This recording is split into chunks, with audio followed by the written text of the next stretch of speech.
शामरावनगर दफनभूमीचा विषय जाणून बुजून रखडण्यासाठी प्रत्येक वेगवेगळ्या पद्धतीनं वेगवेगळ्या भाषा करून लोकांमध्ये गैरसमज निर्माण करण्याचा प्रयत्न काही लोक करत आहेत। 30 वर्षापूर्वी मुस्लिम समाजासाठी शामरावनगरच्या परिसरामध्ये कब्रस्तानची जागा मंजूर करण्यात आली।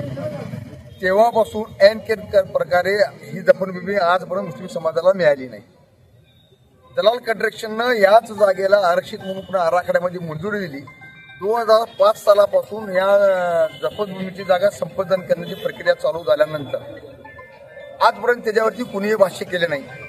मात्र मागील 5 वर्षांमध्ये ही प्रक्रिया पूर्ण होती। आता मुस्लिम समाजाला जागा 100% मिळणार अशी अवस्था निर्माण झाल्यानंतर पुतण्या मावशीचं प्रेम आल्यासारखं काही लोकांनी मुस्लिम समाजावरती प्रेम दाखवण्यासाठी मुस्लिम समाजासाठी ती जागा योग्य नाही, त्या जागामध्ये प्रेताची विटंबना होणार, ती जागा कशासाठी अशा प्रकारची भाषा वापरून समाजामध्ये गैरसमज निर्माण करण्याचा प्रयत्न केला।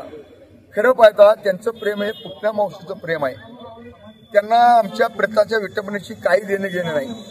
तसं जर असतं तर कर्नाळ रस्त्याची जी आमची कब्रस्तान आहे ते महापालिकेच्या महापूर येण्याच्या पहिला 32 पुरापर्यंत जरी पाणी आलं तर कर्नाळ रस्त्याची जी दफनभूमी आहे त्या दफनभूमीमध्ये पाणी घुसतं, तिथं आमच्या कुठल्या प्रेताची विटंबना होत नाही।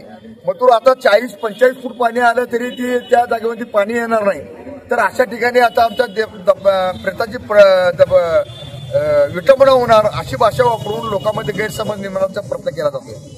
वास्तविकता हे सर्व जे आहे ते आर्थिक कारणातून चाललेलं काम आहे आणि त्यासाठी आमच्या समाजाचा एक गद्दार पण त्यामध्ये आता सामील झालेला आहे।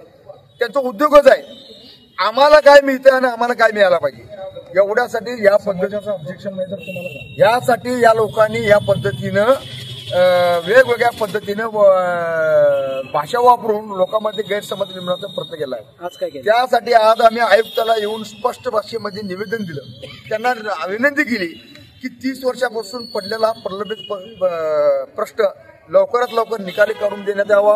मुस्लिम समाजाचं कुठलंही आमचं ऑब्जेक्शन नाही, मुस्लिम समाजाला तिथं होणारा विटंबनेचं बी काही देणं घेणं नाही, का तर तिथं विटंबना होणारच नाही।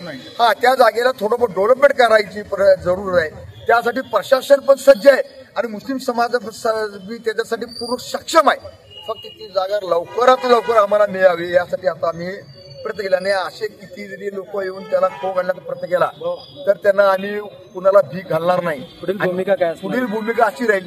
आता येत्या 2 महिन्यामध्ये अगर हे जर प्रक्रिया पूर्ण जर नाही झाली तर कब्रस्तान शामरावनगर एरियामध्ये जी बी मयत होईल ते मयत घेऊन एक तर आम्ही महापालिकेच्या दारात येऊन दफन करण्याचा प्रयत्न करू किंवा जागा संपादित असो अगर नसो सदर आरक्षित जागेवरती येऊन आम्ही त्याचं दफनविधी पूर्ण करू, ही आमची भूमिका राहील।